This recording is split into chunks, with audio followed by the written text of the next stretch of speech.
I do want you to come in and let me know what you're tired of, but let's figure out a solution. Correct. And it's not for me only to figure out a solution, it's for us to figure out a solution. And you elected me as your leader, we get the solution, I lead. That's what I'm supposed to do. That's what government is supposed to be. If y'all want to elect dictators out there, elect the dictator and then step back. And don't get mad when they dictate. But you ain't elect dictators, you elect leaders. And there are people within our communities, there are a selective voice of people that they are participating in the civic engagement. And those people have the elected officials' ears. You know what I mean? It ain't about the funding and money no more. You can't even do that anymore. Anyone that donates money, you see it. All of the people that donate our money is on the platform now. So it's not like back in the day where I could take $20,000 and I'm throwing it to your campaign. You got caps now. You can't even donate. If you do business with the city, you can't donate more than this amount. You know what I mean? And then if you try to make other people donate, they're gonna see a list or where this person work at. Where it come from. Like everything is out there. Everything is so transparent out there. The issue now is people don't want to engage in the political process, and elected officials aren't allowing people to engage in the political process. But when you got elected officials like me out here that's trying to, and there's a lot of elected officials like me that are trying to create this space, tap in with us. We could do beautiful things out here. I did a community conversation with DOT last year, right? No, earlier this year. So DOT is responsible for the potholes. They're responsible for the speed cameras. They're responsible for the pavement on the streets. Anything that has to do with transportation, they have some form to deal with it, right? The bus lanes, you know what I mean? The tractor trailers that are parked in front of your, that are in your neighborhood, they are responsible for them. I get complaints about everything I just mentioned, right? Ask me how many people came to that meeting. I'm scared. Ask me. I'm scared. Ask me how many people came to that meeting. How many people went to that meeting, Kev? What? No. Nah, bro. 200? 200? Two people. 2 people? 2 people came from me. Ask me where they were from. They weren't even from my district. They wasn't from your district? They weren't from the area. All right, so now I got, nah. Hold on, that's crazy. How did we promote it? That's what, I'm going to put it was online. We did word of mouth. We sent emails out. Nobody came. The same way we promote those events or the same way we promote the Summer Sounds events. We're not doing any different promotions. That's a crazy number. The disparity is insane. My mind is running right now. Like, if what? 2 people came out. 500 to 2. 900 to 2? It's actually like you speaking to nobody. Ladies and gentlemen, welcome to another incredible episode of In the Living Room podcast, where we learn, laugh, and heal. But let me tell y'all something. The gentleman came in, first and foremost, y'all see the New York City swag. Bronx swag is in the building, right? It's felt without having to say a word. You know what presence is? It's in the room. Mm-hmm. Number 2, very politely came into the crib and said, yo, when do we do the pull-ups? When do we do the pull-ups? So I'm letting y'all know right now, the anticipation of the man trying to take the throne is cemented, right? We're going to see what he does. We got to see. The man does enough for the community and took the time to come here and sit with us and have a conversation with us. Ladies and gentlemen, the New York City Councilman representing the Bronx, New York, the one and only, Kevin Reilly's in the building. Clap it up for my man. Appreciate you, my brother. Thank you. For real, genuinely, thank you so much for being here. Thank you for having me. Could have been anywhere in the world, but you're here with us. Nah, no doubt, man. I'm excited to be here. I've been watching your content. I think it's really, really dope, and you really give a lot of your people that come here the opportunity to express themselves. So I think that's really important, especially in today's light of media. For sure. Mm-hmm. For sure. I mean, the rule is you're in my crib. We got to be respectful, right? Of course. Got to be respectful, and I feel like it's my job to make you feel at home. Yeah. So the first thing I want to say is, speaking on that regard, how was it before you became the councilman, working for government, stuff like that? What was home like for Kev? So home life was, well, first, both of my parents are Jamaican. It's real. So why are you? You already know. You already know. So home life, I got an older sister, 10 years older than me. I got younger brothers, 4 years younger than me. Growing up, I grew up, my mother and father migrated here with my sister. My sister has a different father, though. But they migrated here from Jamaica, and they had me and my brother here. And my father, you know, he got in a little bit of trouble when he got here. He got locked up. He used to hustle back in the day. So he got locked up, and last time I saw him in the house, I was really, really young. So home life was a little challenging because I used to go visit him in prison a lot. I'd be joking around with people. I say the best chicken wings I ever got was when I used to go in the vending machine in prison. You know what I mean? 'Cause that's how long I used to was in there visiting him. And then unfortunately he got deported to Jamaica, which he is right now. So home life was challenging growing up, especially if you were a young black boy, you got a younger brother, you trying to figure things out. I say a Jamaican mother because you already know Caribbean people really they work hard. So she had like 3 jobs back in the day. So you kind of got to figure out how to be a man yourself. So it was a little challenging. And that was all in the Bronx? Yeah, all in the Bronx, man. I ain't never lived nowhere else. Bronx, New York, my entire life. So do you think this is the reason why it's such a special role for you? All right, because they say you're not what is the words that they say? You're never a prophet in your own land. Yeah. Right? Like when you're trying to make changes, is the closest people to you. They don't see it first. But then to go run for this position you have today in the Bronx, New York, how was that? Yo, it was so I tell you this, I ain't grow up in a political household. Right. You know what I mean? But I grew up in a political household because my father was a product of the 3 strikes rule. You understand? So when I say I didn't grow up in a political household, I didn't have someone in my household that was involved in the system or the political system, but I had someone in my household who was affected by the political system. So politics has an effect on your life, whether you realize it or not. And I didn't realize it.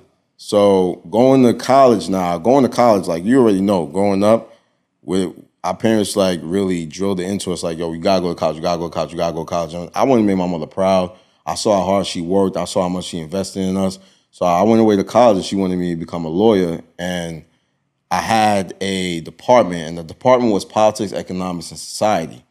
And I'm like, yo, y'all don't have a law department here. And I went to SUNY College of West Spring, Long Island. So I became the senator of that department, and we were able to change the name from politics, economics, and society to politics, economics, and law. And then I think we were able to add a course in there that was focused on law as well. So if you were a student and you wanted to get a law degree, you know pretty much where to go.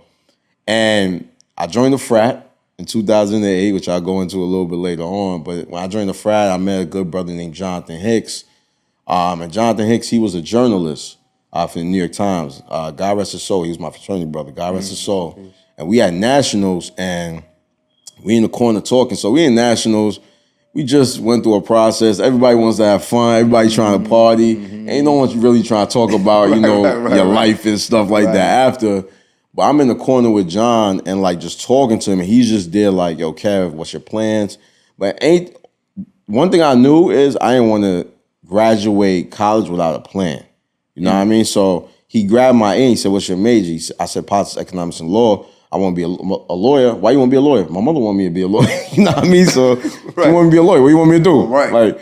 But he was like, yo, you should try politics. I'm like, politics? What are you talking about right now? And at that time, that's 2008. That's when, Barack was running. Right. So I had a little, 2008. I had a little interest with politics because, it's the first black president. So that energy was there. So of course, you're paying attention to it, and the election was later on that year. So I'm like, I'll see, you know what I mean? So he invited me out to a lunch, and at the lunch was my mentor now, Carl Hasty. He's the Speaker of the Assembly, most powerful black man in New York State, but a lot of people don't know that. And Ruben Diaz Jr., the former borough president of the Bronx. They did Tim's on, you know what I mean, regular clothes, chilling. Yeah, Tim's on, regular clothes, chilling. But the thing about it is, with government and politics, it was relatable to me. And it was something that I needed for me to like kind of break that barrier and to understand it. I had to get me in the door first. That got me in the door. I'm interested now. They look like me, and you said they politicians. Now I'm hearing the table and their conversation, they're talking. But I ain't paying attention. I'm like eating and stuff like that. I'm like, yeah, whatever. It still didn't click. After that, Carl gives me an internship because I'm like, yo, I need an internship because that was the thing they was. You went to college, you already know what they was pushing on. Right. Get an internship. Make sure like you test the waters. So I got an internship, and my first job was working at the public library on East Gun Hill Road, and Carl's office is 1 block away. So one thing about me, I'm a public servant. I love helping people, yo. I love helping people. That the currency of me helping someone and they be like, yo, Kev, I appreciate you. Or send me, like, someone just send me a text saying, like, yo, thank you so much. And I don't look at it for, like, I want to gloat. And I look at it like, yo, that's what God put me here for. Like, so I can help people, you know what I mean? And I'm in Carl's office interning, you know what I mean? Doing small things, you know, you answering the phone, I used to make certificates at that time for the graduations on behalf of his office. But then you got people coming in that used to come in the library, but they come in Carl's office with different issues. They got immigration issues. They got housing issues. I had a lady come in in the office one time, and I'm helping her, and she couldn't feed her kids, bro. You know what I mean? Like, and you're not thinking about these things as a young 20, you know what I mean? Like, you're not thinking about people in your neighborhood that you saw was coming in the library asking to use a laptop or a computer. You didn't realize they probably wanted to use a computer because they had to do some applications and stuff like that. But you realizing what's going on in your neighborhood, and I'm like, nah, man, I want to continue this, you know what I mean? So I worked in retail my entire life. So I worked at Kenneth Cole in Upper West Side. First Kenneth Cole store ever. It had a spiral steps downstairs. The steps broke. So they didn't want to invest in the store. So they shut the store down. They gave all of us severance packages. And I called Carl and I was like, yo, I can intern more. I'm out of a job. He gave me a full-time position in 2011. And from there, I'm here today. Isn't that interesting, dog? Yeah. Like how everything happens for a reason. It's amazing. In this moment when you're doing this, what's the conversation like with mom? Right? Because if you want to be a lawyer. Yo, I'll tell you this. I'm in the bank the other day, right? So I'm in the bank. We putting some money in the account together. And people know I'm a council member now. So everyone's saying, everyone watched me grow up and stuff like that. And they're like, yeah, we so proud of him. You doing this thing. And my mother go, kissing her teeth. I wish she was alive. Still. I'm still like, yo. So you know what? No, but you know what? She's proud. She's proud of me. I think when you look at the trajectory of how I was raised, you know what I mean? Like the first thing a young boy sees that he could believe he's gonna be is his father. You know what I mean? Especially if your father's not around, then he doesn't know who that person is. But it should be your father. So the fact that I saw my father and really saw how his life was, and I went through those bumps in the road. I went through those bumps when I joined the gang. I went through those bumps when I went to sell drugs, you know, in high school. I went through those, you know, figuring myself out. But I think her just seeing me today and be like, yo, look what he's doing. You know what I mean? And on top of that, he's an amazing father as well. So I think she's really proud of me. That's fire, bro. And I think that's huge. The fact that a lot of us will use our traumas for. Now, look, I respect anyone who has any past that it's hard to deal with because everybody has a different past. Yeah. But we all have choices to make. Once your life is given and those things is happening to you, it's up to you to decide what you're going to overcome or use those things to propel you in a different space. Yeah.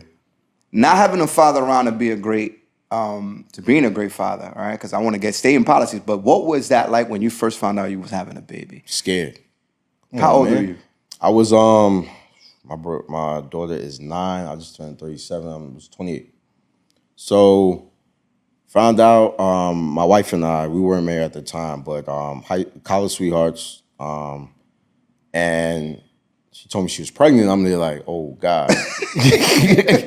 You sure? But I was excited, you know what I mean? Because the thing about being a father is it is the greatest gift in the world to invest your time, your emotions, your knowledge, your character, and it helps you grow into a better person.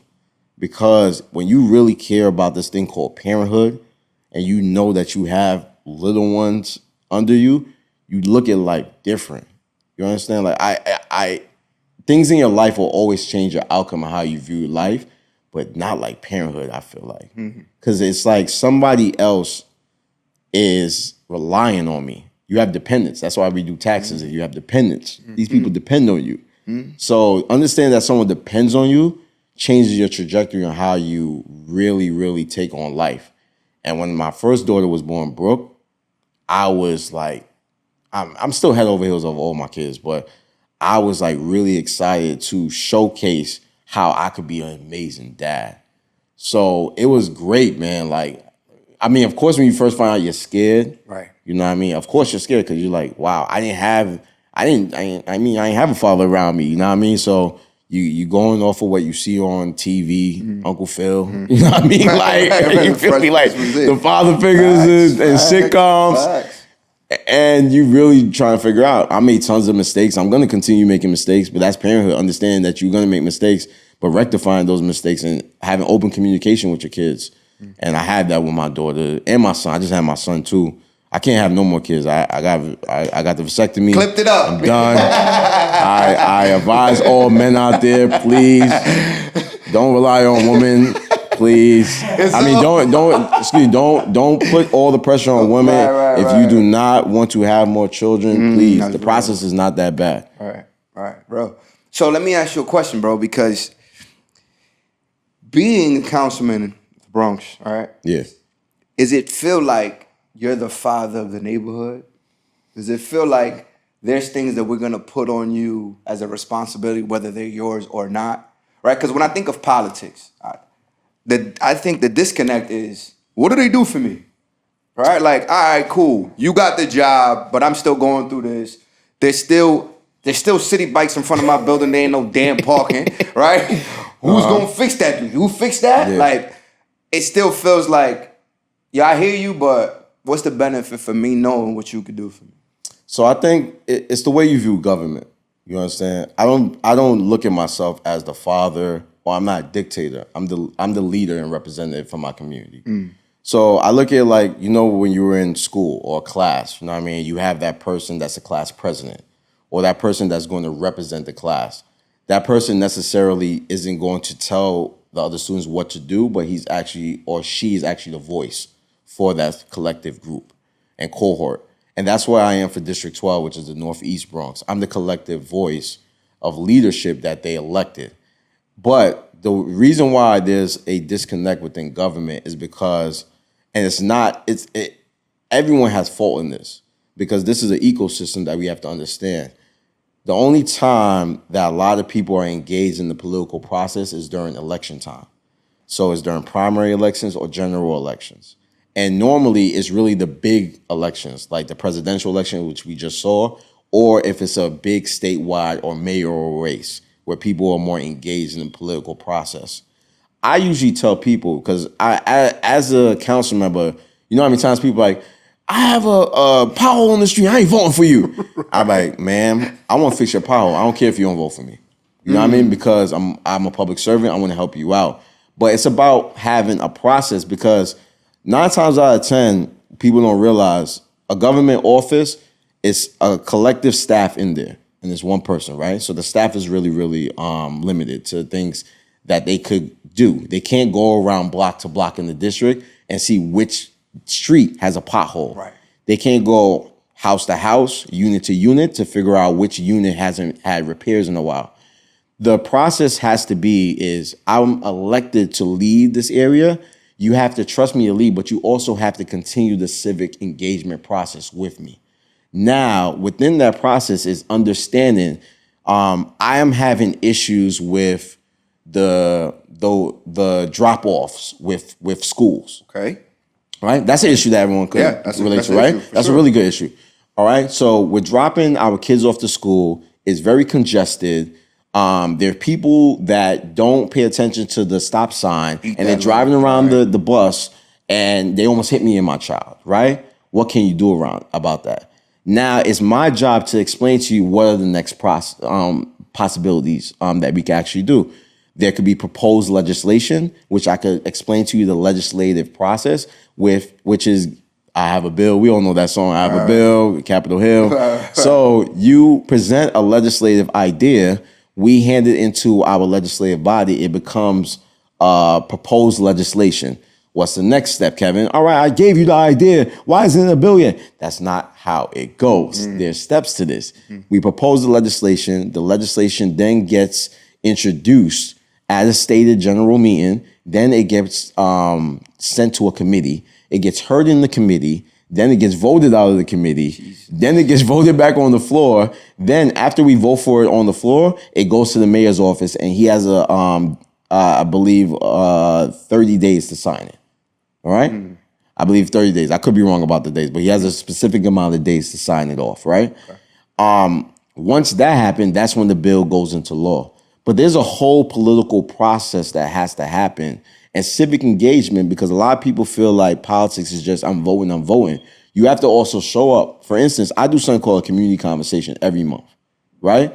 Where I'm going to my neighborhood and I'm saying, hey, there's an issue. Within my office, we're getting calls about public safety. It could be NYPD. It could be there's fights after school. We want to, anything that has to do with public safety. It could be transportation. So it could be the MTA. It could be the streets. It could be the bus services. It could be quality of life, which is sanitation. So it could be dumping. So I do a community conversation monthly where I invite the agencies out. I explain what I've done to address the issue, whether I've addressed the issue with putting funding there to address it operationally, or if I put money there to do capital. But as I'm doing the process, I'm giving a lot right now. People in the community need to participate in that process. Because what I'm doing as the leader, because the question was, do I feel like the father of the area? No, I'm the leader. I'm creating a space for you to express yourself. I'm informing you and educating you on the process. And I'm also letting you know how we're going to do this together. You understand? And that's how a community is going to be elevated. If we have in our mind that we're just going to continue to elect people and they're going to go do the job, that's a dictatorship. Because that's just saying, like, you elected me, so I'm supposed to do things my way. So that means if I feel like fixing things my way is to put speed cameras everywhere, all right, people speeding, put speed cameras everywhere. Now you're coming back because you got 10 speed cameras against it. That wasn't the best way to fix it. But if I explain the process of you understanding how legislation goes, how I could form coalitions of people to advocate for this issue. It doesn't matter what the issue is. The issue could be bottle service in the club, so it could be the bottle medicine that you're getting in the pharmacy. All of those tie into public and government. You know what I'm saying? That's how the collaboration should start from there. That was very insightful. And I think, I'm going to tell you right now, I got a better understanding of what happens in the processes. I feel like that was a gem that it's way more. And I bet. I just didn't want to get into the details of it. So this is why when I look at the role, anybody in government or politics, I'm a man that knows relationships. Yeah. Right? I feel that if you have the extremely important in this game. Extremely important. So for instance, right? We're not gonna breeze by it. We just said the mayor, right? We know we had Eric Adams here. Yeah. Do you have to strategically say, okay, if I know I want to get things fixed in my neighborhood, and this is what people are going about, it's going to get to the mayor at some point. Do I go and find a way to build a relationship with the mayor, so when he has the day where all these bills come to him and he has a certain amount of time, it can be hey, just so you know directly, this is something that's been adamant about my neighborhood. Like, how do we shorten up the process or the curve to see the change faster? I feel like if we want change, it doesn't seem to happen fast enough. Yeah, I think it all depends on the type of change you're looking for. So for a quality of life issue, that change could be addressed quickly if you know the proper procedures to go through in fixing it. But when you're talking about relationship, you could just think about having a positive relationship is very effective no matter what space you're in. If you're in media, if you're in government, if you're in education, having a positive relationship with people is very, very important and essential to the effectiveness of what you're going to be doing within that space. So me being a council member and him being the mayor, I have to work with him. He's the mayor of New York City. I am the city council member. Even President-elect Donald Trump coming in next year, although we campaigned against him because we were supporting the Democratic Party, I still have to work with him and his administration, even though we possibly have a lot of things that we don't agree on, but we still have to work because guess what? We are the people. We are serving the people. So what happens in politics a lot of the time is you have people that don't like each other. You have people that don't have great relationships with each other. And what happens with that, it trickles down to their communities. And it all goes, we're in a new day of politics where everyone, I came up in politics where people had to put out statements or you'll do interviews or you had to see the person. You know what I mean? It ain't like that now. You don't like something that someone did? Twitter. You gonna tweet about it. Yo, this person's a bozo. She shouldn't be leading. But what that does is you have to work with that person. So if you went on Twitter and killed my character, or if you're out there killing my character and I have to work with you now, it's challenging. There are a lot of spaces where that is needed because you do have some people that just do outlandish things that you be like, yo, fam, what are you doing right now? Right. But understanding the way I govern, I have to work with everybody in order for me to address the issues of the people. You understand? So for me to do that, I have to have a good relationship with everybody.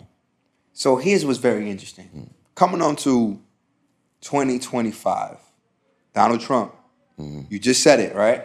He was going to the Democratic Party, so he was pretty much just going against. Yeah. And now that he's going to be in office, what do you foresee that doing to our community, right? Like, some people label Donald Trump a racist, right? I never met Donald Trump. As a matter of fact, I'm lying. This is a fun fact right here. Fun fact, Donald Trump came to my elementary school when I was in second grade, actually. Word? And wouldn't shake nobody's hand because he was a germaphobe. Oh, wow. But he came into school, CS70 in the Bronx, New York.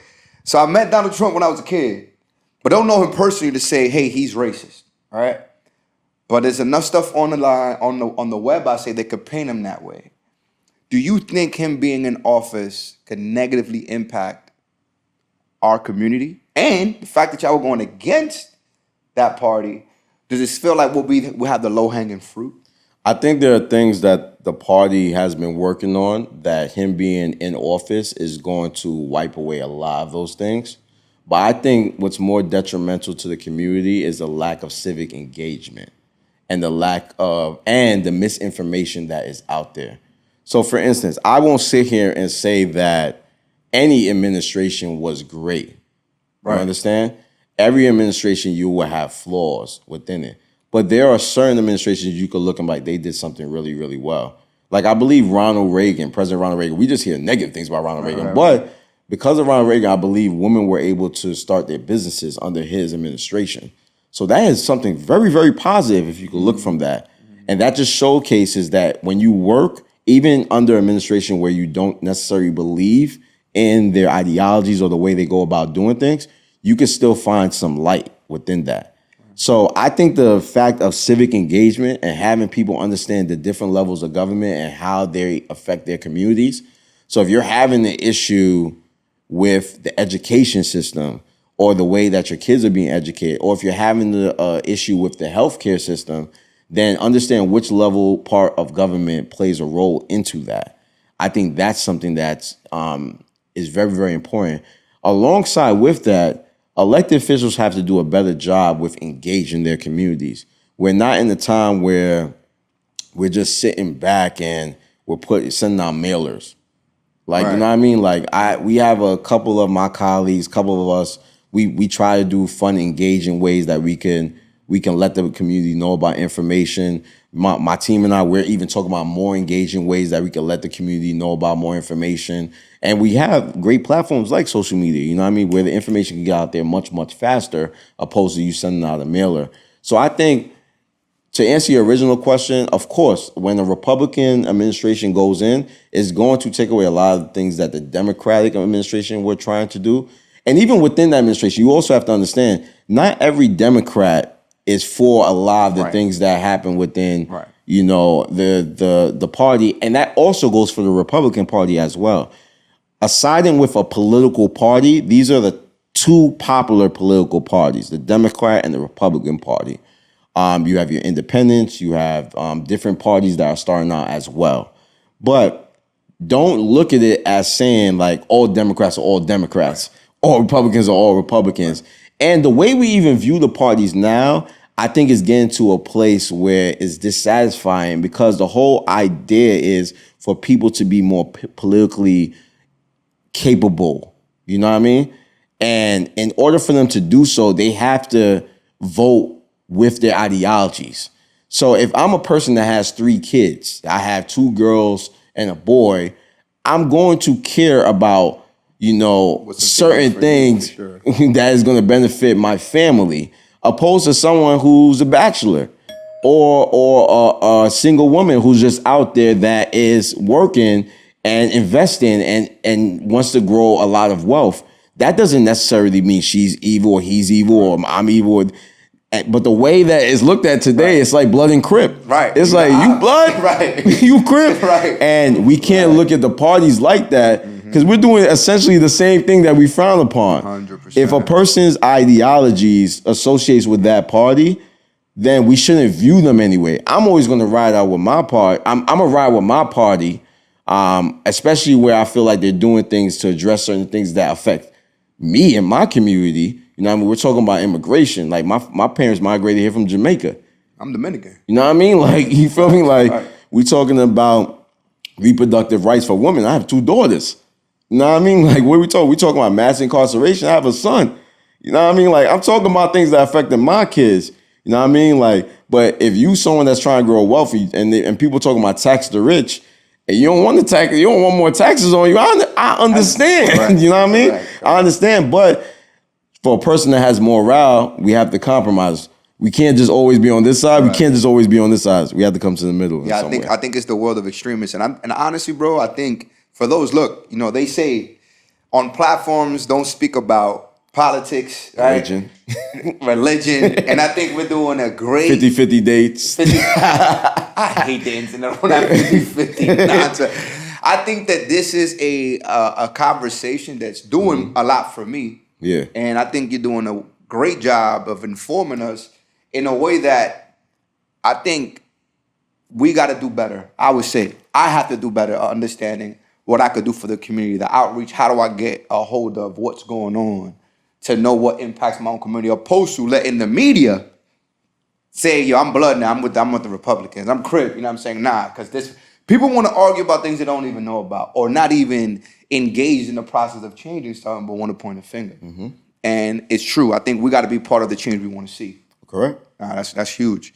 So in talking about the change you want to see in education, all right, because you having 3 kids, I'm coming from a place that now I'm fortunate and honored to be going into schools, right? And being a person that created a platform that then says, this gives me the ability to go into a school and say, hey, you could do this as well. But the message is more about my biggest reward in the class was by week 5, the students was like, yo, I didn't know that me and you had so much in common. Mm-hmm. I didn't know that you and I had the same situation with your parents. And I didn't know. And the tears that almost came down my eye to say, look, I use these tools to distract you for a second. But what really was going to happen is, hey, you're not that good at math. I could teach you how to do math. Mm-hmm. Or you're good at English. And seeing them, they were 4th graders and 5th graders, come together that early was like, this is what we're supposed to be doing. Yeah. It's educating the youth. Tell me how important it is, you being a father, and how important that is for you at the current moment about our education. Because after COVID, you got in 2020, all right? In a time where the world didn't know what the heck to do. Actually, my first day was January 6, 2021, the same day as the insurrection. Jesus. Yeah, that's when I got sworn in, that same day. I got sworn in. It was a resurrection when I got sworn in during the insurrection. That's what I like to say. Insane, bro. I was deaf. So the time where parents have to become now teachers, mm-hmm. And I'm going to tell you something right now. I don't know what math y'all learning. Yo. What? Yo. What are they learning now? Man. What is that? The other day, I'm helping my daughter with her homework, and they have to do, like, math sentences now with division. I did not know what I was doing. I knew the answer. I just didn't know what I was doing. But what that does is, I think to answer your question, though, the importance of education, especially as a father, and just to address you, because you said that, going into the classrooms right now, and children pull up a brick wall a lot of the time. People pull up a brick wall, but you can imagine children, mm-hmm. because they're still trying to build up that trust base with people. Sure. And for them, when they get stabbed in the back or there's any distrust, they build that wall up really, really quick, especially when people like us come in and we're trying to preach to them. That's how they view it. you're trying to preach to them, when we're trying to just inform you. I think it's really, really important when it comes to education, because if we look at the trajectory of the workforce moving forward, right? And I spoke to you about how our parents and the people around us during the time when we were growing up were drilling into us to go to college, you know what I mean, this and that nature. Essentially, a lot of us went to college that weren't supposed to go to college. A lot of us went to college that honestly should have just went straight into the workforce, work field. And what happened is we got put in debt. A lot of us are not in fields with that diploma that we graduated with. So as a person who invests in now, I look at that as a bad investment, because I invested into a piece of paper that I'm not but not particularly working in that specific field. Right. So the way we educate our kids our scholars has to be different. And I'm big on exposure. So this year was the first time we did it. I took 100 kids from the Bronx, me and Assemblyman Chantel Jackson, and a nonprofit called Road to Success in partnership with another nonprofit, Aim High. We took 100 Bronx kids with their families to Atlanta to Invest Fest. We took them on a college tour to, I believe it was Howard we went to, right? College tour to Howard. And then after that, we took them to Atlanta, the epicenter of Black excellence, to Invest Fest. Shout out to my guys, Earn Your Leisure. Because what we wanted to do is we wanted to expose them. You understand? We want you to see it. For sure. We want you to feel it. For sure. You go out to Atlanta, you had people that look like them with their own businesses, and it attracts them. You also have to attract. You know what I mean? We can't be corny-eyed. We're not corny. You know what I mean? Like, the swag's still an education. Yeah, you have to make. You could put swag in. You know what I mean? Like, and don't look at it like, oh, swag. No, you have to be something that they could relate to. Unfortunately, if they relate to this, that's what they relate to. But we took them down to Atlanta. They saw it. People that look like them, people they want to look like, and they saw it in a positive light. You understand? That exposure is important. And it also showcased them that if I have an idea, my niece started an eyelash brand company before she went away to college. You understand? And now she's doing it in college. You know what I mean? She started, say if she didn't want to go to college, you already have your business. And you have people running to you to do it. You have a platform and everything.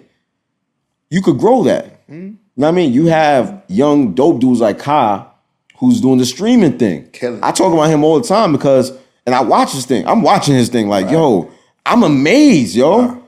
I'm amazed because he is becoming, the crazy thing is, I saw 19 Keys put this up the other day. He said they should give him a percentage of, Twitch should give him a percentage in the company. 100%. You know why? He's the #1 streamer for them. And he's bringing them a lot of attention. Twitch is not something that we talk about. At all. You know what I mean? But the young people talk about it because that's the platform that they're utilizing. If they don't do it, start your own platform. That's it. Which you can't, but look at that. You understand? Like, we got kids, the things that our parents told us to do, put that video game down. Right. We got kids making millions of dollars for seeing at their TV or their monitor playing video games and streaming it. So our whole approach on education has to change. Are you going to have those students that want to go to college? Yes. I will never say don't push college. But don't push college on a person that you believe will not benefit from it. Because all you're going to do is put that person in a sinkhole that when they're leaving college, they're going to go and they're trying to get out that sinkhole when you could put them into the workforce. And then maybe they could go get a college degree after and they could pay for their college degree rather than going to the bank and taking out a loan. All I'm saying is don't shackle me to these loans and start exposing these kids to the real stuff. You know what I mean? Math is crazy these days. I don't understand if the answer is that way, but I understand they want them to be more critical thinkers. And I believe you have to make these kids more critical thinking. The answer is not always the answer. How did we get there? You understand? Sure. And they have to know that. So that's why I understand why the math problem is the way it is. I'm not beefing with it. When I was growing up, you know what I mean? Like, it is what it is. But let me tell you something right now. First and foremost, shout out to you. Shout out to Earn Your Leisure. Yeah. You know, I've been, just want to take the second to say this is what it's about. Like, the impact that Earn Your Leisure has had on me. Yeah. You know, shout out to Ian. That's my man. I interviewed Ian Dunlap. That's fire. We went crazy. That's my man. So, seeing them create something from their platform inspired me or made me go, I already believed I could do it. but they proved it to me that it could be done, right?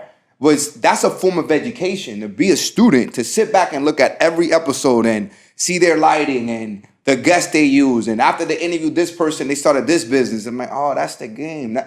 I paid attention. If it wasn't for their platform, because before I was listening to Earn Your Leisure, I was listening to Ed Milet. Love Ed Milet. Huge podcaster.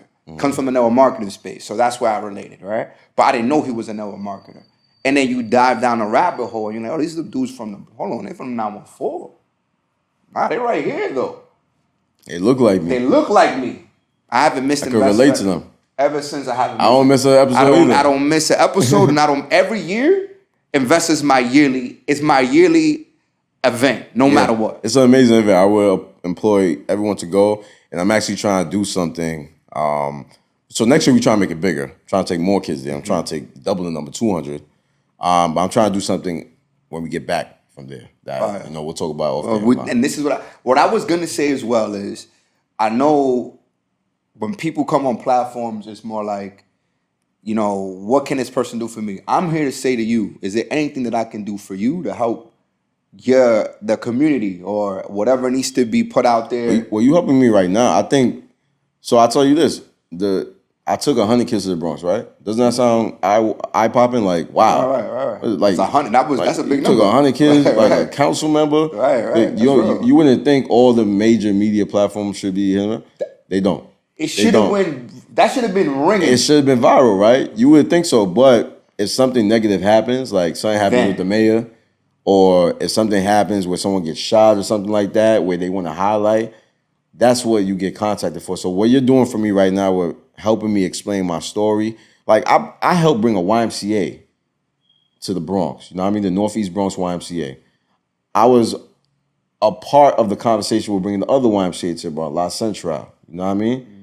I was able to give $60 million, close to 70 actually, to help upgrade one of the parks in my neighborhood.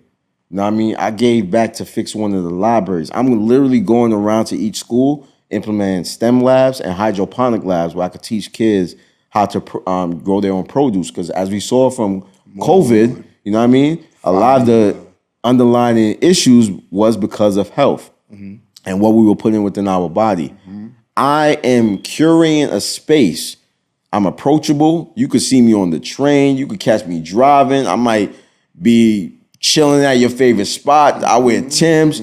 I'm approachable. I don't get as much attention out there of what we're doing. And that's why I think is wrong with the Democratic Party today.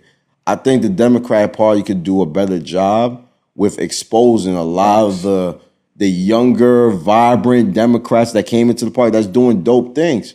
Like, come on, man. I'm talking about entrepreneurship where I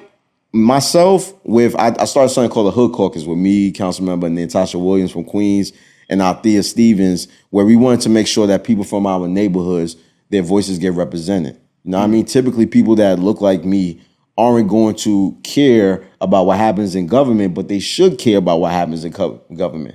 You know what I mean? So we started that, and alongside with Councilman Farrell Lewis from Brooklyn, we started an initiative that the mayor, thank you, Mayor Adams, thank you for helping us do it. But we give $1 million a year for an initiative that help young people have an entrepreneurship program. You understand? Like that is every single year where we have 4 nonprofits. They each get $250 each, and Jamila T. Davis, shout out to Jamila. She's one of the nonprofits that helps us do that too as well. But they go out and they help people, young people, start their own business. You know what I mean? They show them the ropes. You know what I mean? So we doing this each and every day. I'm about to hand out oxtail in the hood. Not this.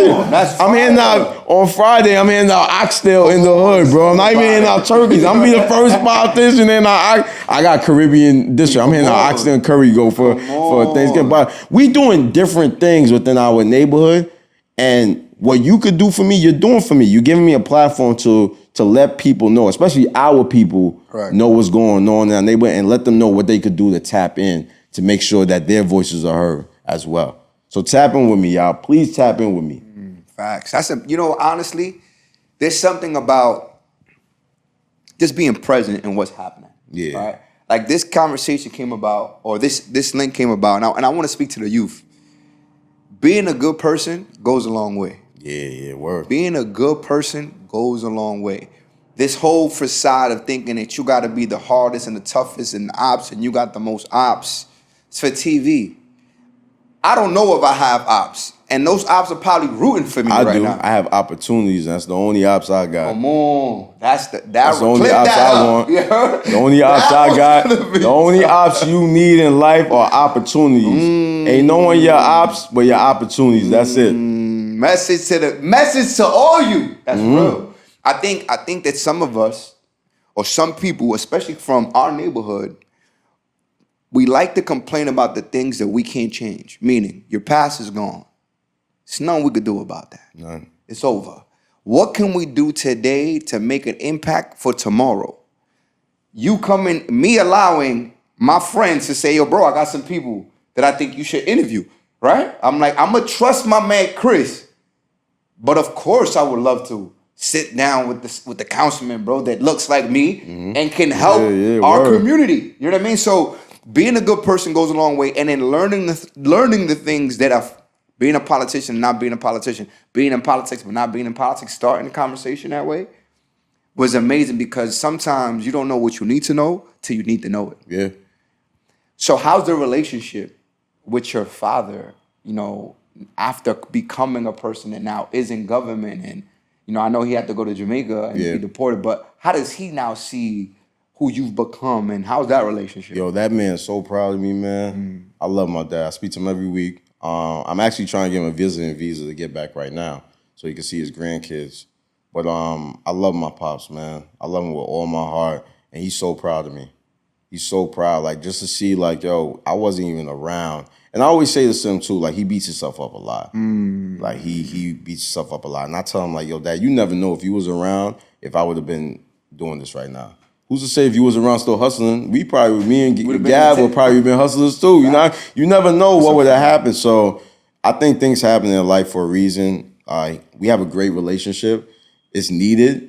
I think I still do need to heal, though, so connecting with him more, especially in person, because I haven't physically seen my father. I seen him probably once, and that was when we went to Jamaica a few years ago, but I don't physically get to see him a lot. So I know when we get together and just being around him, that healing process is going to be something that's really, really needed, and that's going to take my fatherhood level up to another level once I could get past that traumatic stage.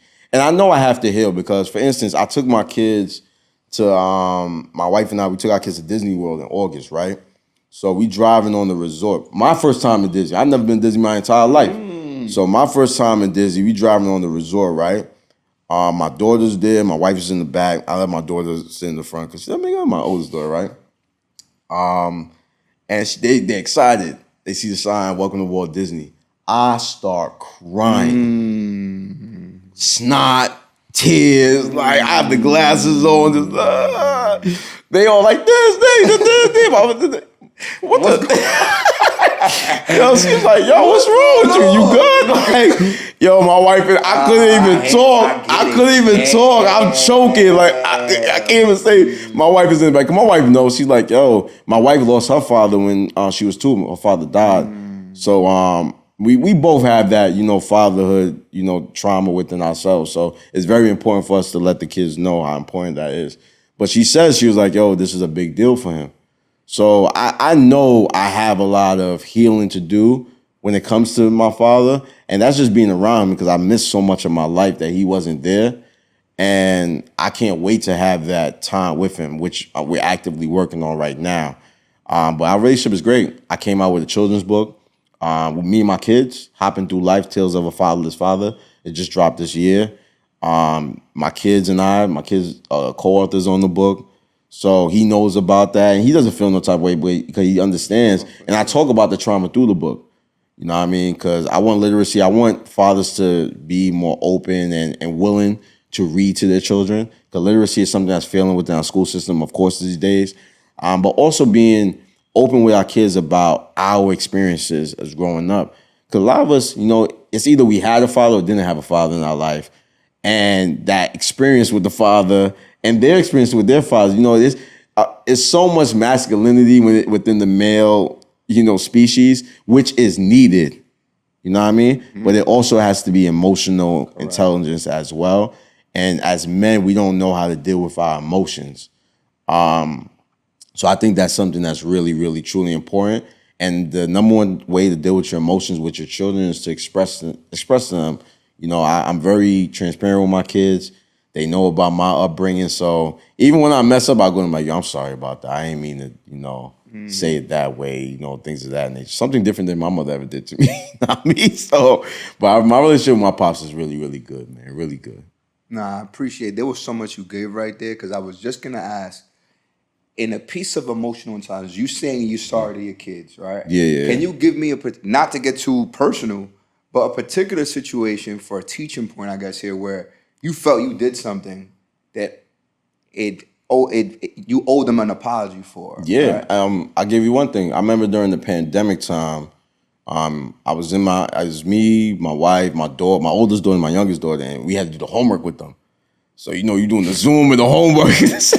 So I raised my voice at her, and I was loud, I was upset. Like, you know what I mean? I'm like, why you don't get it? Why you don't get it? And then I had to sit back. That same day I sat back. I went outside, I'm chilling. And I'm like, yo, you can't do that with her. She's during the pandemic. This is new to her. It's new to you. She's young. This is the time she's supposed to be in school because she was supposed to be in kindergarten at that time. Like that's a very important, time period because they learn a lot during that time. You learn how to sit and focus in class. You're not taking naps no more, so you know how to be effective the entire day. You know what I mean? So you're learning different things, and that was taken away from her because of the pandemic. And then on top of that, she has to look at the screen all the time. You know what I mean? She has to learn from the screen. So patience is something that our children teach us as parents. That should teach us. Because when they're our children, we're figuring that they're supposed to know it like this. Because they're ours, they're our offspring. So you're thinking like, yo, I know this, so you're supposed to know this. It's a kid, man. It's a kid. Right. So that's one situation where I just had to sit back and be like, yo, baby, I'm so sorry. You know what I mean? I stopped doing homework with her after that. For a long period of time. My wife was like, she gonna do it? Take that. She's like, you gotta do the homework. Like, yo, babe, she gonna do it? But like now I'm doing homework with her and like it's fun to me. You know what I mean? Like, because we're there and like when she gets it, she looks at me like, and like you feel that like, yo, I did it. Like, yo, I hope you learn. Like, I hope you understand it. So that was a learning experience for me. You know what I mean? And being a parent is about learning, understanding, and being transparent with your kid and communicating with them. You know what I mean? Understand that this is a learning process. Just so to all my peers out there, the millennials, that's why I call my peers, all our parents, it's a learning process with parenthood. Don't be too rough on yourself. You're going to continue to get better and better. Big message, bro. Big message. Something that's very intriguing about your role that comes to my mind, and of course in a light where we're not speaking down on people, right? What are the challenges that you face in your role that if in the next 6 to 12 months that could change, what's that on that list? That if this is the thing that right here is the hardest thing to kind of close the gap on, and if we close the gap here, I think it'll trickle down on the majority of stuff you got going on.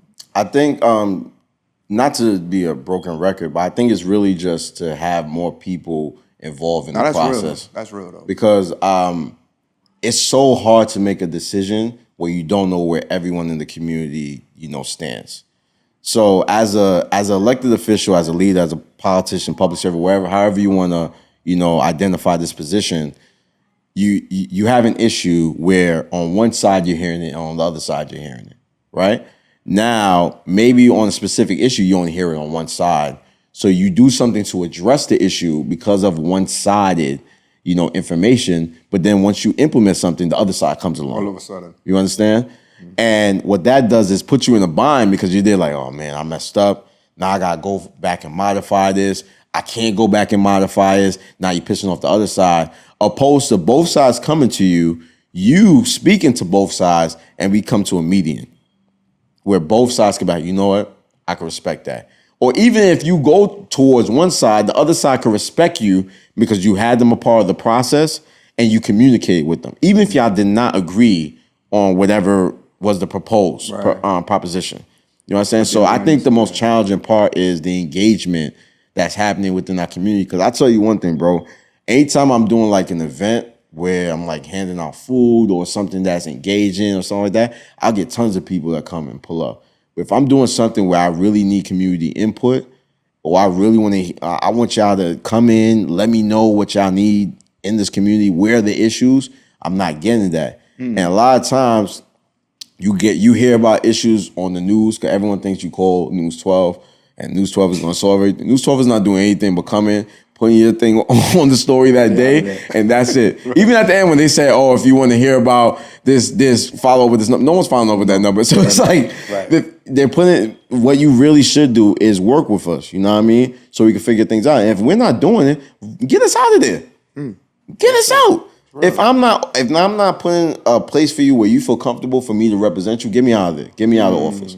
That's how the political process should go. So I think the most challenging part is civic engagement. So here's what I'm going to ask, right? I'm going to go to 3rd grade level here. I want kind of ratio here. So let's say you do an event where it comes with food, oxtail, as you said, by the way. You got to figure something out, bro. I don't eat meat, right? So we got to do some type of seafood, you know what I mean? Like, we're going to hand out branzinos. You know? So here's what I'm saying. Give me numbers, right? Yeah. Let's say the event is one where it's kind of more for culture and fun and food. What's the turnout usually, give or take? And then when it's something important, like I need this to pass a bill or something to really change the community, what's that in the ratio like? So I do something every year. I call it, we do something called the Summer Sounds Block Party. Well, I do a block party. This is our 3rd year that we did it, right?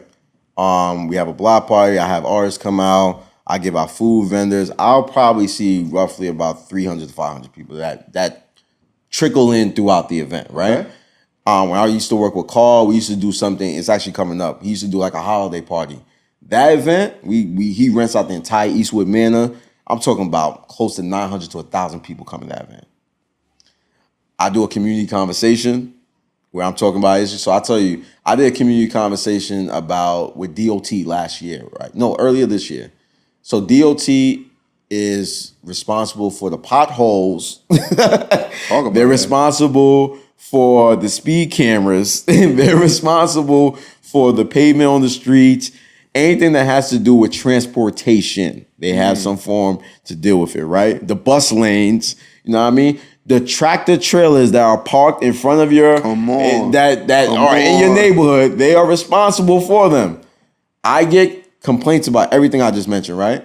Ask me how many people came to that meeting. I'm scared. Ask me. I'm scared. Ask me how many people came to that meeting. How many people went to that meeting, Kev? What? No. Nah, bro. 200? 200? 2 people. 2 people? 2 people came from me. Ask me where they were from. They weren't even from my district. They wasn't from your district? They weren't from the area. All right, so now I got, nah. Hold on, that's crazy. How did we promote it? That's, I'm going to put it was online. We did word of mouth. We sent emails out. Nobody came. The same way we promote those events or the same way we promote the Summer Sounds events. We're not doing any different promotions. That's a crazy number. The disparity is insane. My mind is running right now. Like, if 2 people came out. 500 to 2, 900 to 2? It's actually like you speaking to nobody. And we had the commissioner of the Bronx DOT there. So I'm like, yo, the whole purpose of the conversation was for us to because my team is letting them know this is real thing, real issues. I want you to hear from the constituents themselves. Come out and tell him. No one came. Then y'all gonna come out, we're gonna figure out solutions. We were able to I remember I did a community conversation with Parks, right? So I was letting everyone know about Parks. We had a little bit more people. I think I probably had 10 people that came out of that, right? And they came out, someone that ran a basketball tournament, my man Ra, he runs Granada Built to Win. He was like, yo, when it's raining, we don't have nowhere to play. Right. And then kids, we keeping them off the streets. When it's raining, they ain't got no play. What are they doing? So we introduced legislation that will have parks work with DOE or New York City Public Schools, New York City Public Schools to give them space whenever it rains so they have a rain site. Fire. You know what I mean? So that's a legislation that's in right now. You know what I mean? So we got that legislation from that meeting. That's the whole purpose of the meeting. When are these meetings, bro? They happen every month. My next one is going to be next Tuesday, and it's on immigration. It's going to be at Community Board 12. It starts at 6:30. Now, this meeting is Where's it located? Community Board 12. That's at 4101 White Plains Road. Okay. 229 from White Plains Road. Community Board 12 at 6:30. Okay. So this one's going to be on immigration, but this one's going to be different because Trump's in office now. Everyone's afraid with immigration. We have a lot of people who migrated here. We have a lot of people who have families. So we're going to have information there. We're going to be helping people out with their cases, things of that nature. We're going to be handing out stuff that day as well. So that's what that community conversation is going to be for. But as you can see, every month is a different issue. I'm tapping into different issue every month. I want 300 people in that meeting. Sure. You know what I mean? Like, why not? Even if it's not for me, you are creating a platform and you giving the information for the meeting. And it's not like we do it at one place or we switch it around. We move it all around the area.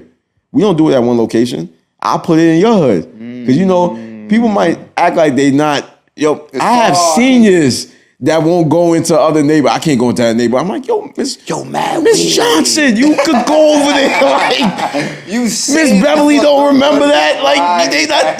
Right. But you have that, so you have to be able to bring it around. I like to bring the information to you as well, so I don't mind doing that. Nah, I'm gonna keep it. I'm gonna tell you right now.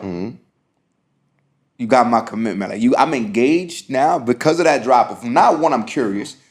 I'm curious to know what bridges the gap. Two, I actually want to be in the meeting, right, to see what it's about, the input, what I learned. I'm dead serious, and we're closing that gap, bro. Like 500 to 2 is crazy. Yeah. Like, the salesman in me, the numbers guy in me, and the good guy in me that cares about the change, bro. Like I've never been to one.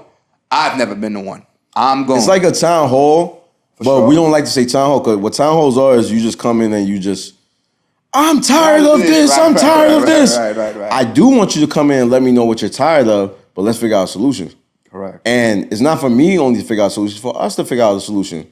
And you elected me as your leader. We get the solution. I lead. That's what I'm supposed to do. That's what government is supposed to be. If y'all want to elect dictators out there, elect a dictator and then step back. And don't get mad when they dictate. But you ain't elect dictators. You elect leaders. And there are people within our communities, there are a selective voice of people that they are participating in the civic engagement, and those people have the elected officials' ears. You know what I mean? It ain't about the funding and money no more. You can't even do that anymore. Anyone that donates money, you see it. All of the people that donate our money is on a platform now.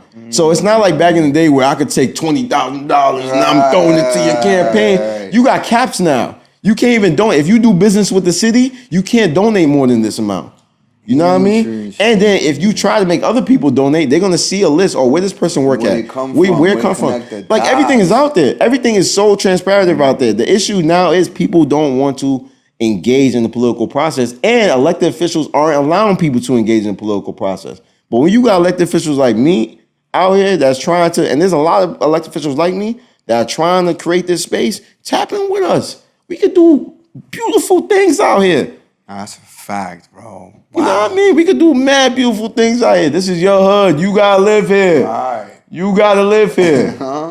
That's a fact. No, that was, bro, Kev, honestly, wow. What a conversation today. What a great conversation today. All right, in closing,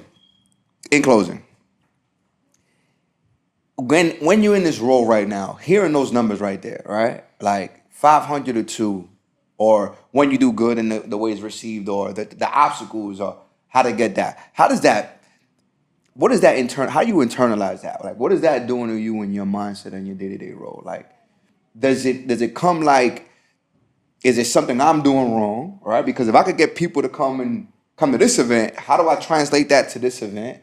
Does it ever feel like overbearing? So, I used to be really hard on myself to be like, yo, what am I doing, man? Like, why am I not breaking through to people? But I had to understand, I represent a system that people don't trust. You understand? Like, I represent a system that people don't believe in, nor do they trust.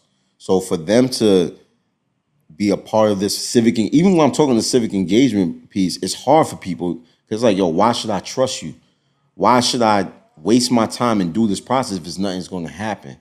And it's something that forces me to curate spaces where people in my community can actually understand this process and have their voices heard, which I think is the most important part. If I can make you know that whatever you're stating to me or however you feel is heard and I'm going to act on it, I feel like I could break through a wall and you'll believe in me a little bit more. I always have to do an icebreaker. I always have to give like a bait. You know what I mean? I have to reel you in. I have to make sure that you buy in. So first, I always ask people like, yo, what are your interests? What's something that bothers you in your neighborhood? So you might tell me something that you feel like government has no part in, and I'll show you how government has a part in it. You know what I mean? So I think it's my job right now to explain, educate, and inform my community and make sure that they have a platform where they can actually express themselves and feel like they're being heard. So there's a lot more work to do, my brother. Coming to your platform is going to help me out because people are going to hear this because you got a big platform and people are going to start tapping in with me and they're going to tap in their areas like, yo, what are you doing? I got an issue with this. I got an issue with that. How can we help you fix that issue? You know what I mean? So I think that's something that I'm really, really optimistic about. I'm going to be honest with you, bro. You got one. You got a third person in the meeting, bro. I appreciate that. For real. Appreciate that, the bro. way you was able to, one, elaborate and really clarify the process to now understand, okay, this has to happen in order for the thing that I ultimately want to happen. You got me. Personally, I hope if you're listening and it did something for you, be part of the change. Let's be part of the change. Let's do it, man. Thank you so much for being here. Now, y'all know the time we've been anticipating. Oh, it's pull-up time? Wait, before we go, how many y'all think, in the comment section, how many How many y'all think I got? How many you think I got? think he got? Yo, bro, for real, I appreciate everything you've done here today, everything that you do. Thank you. Thank you for having me, bro. Ladies and gentlemen, and that's another incredible, let me ask y'all a question. We just get better with time, baby. Everybody that comes on here does magic, bro. Uh-huh. Ladies and gentlemen, it's another edition of In the Living Room Podcast where we learn, laugh, and heal. Thank y'all so much for watching. Tap in with your community because I will. Yeah. Thank you, Kev, for appreciate you, my Peace, brother. y'all. Let's get it. Fire episode, boy! I told you, we could have kept going.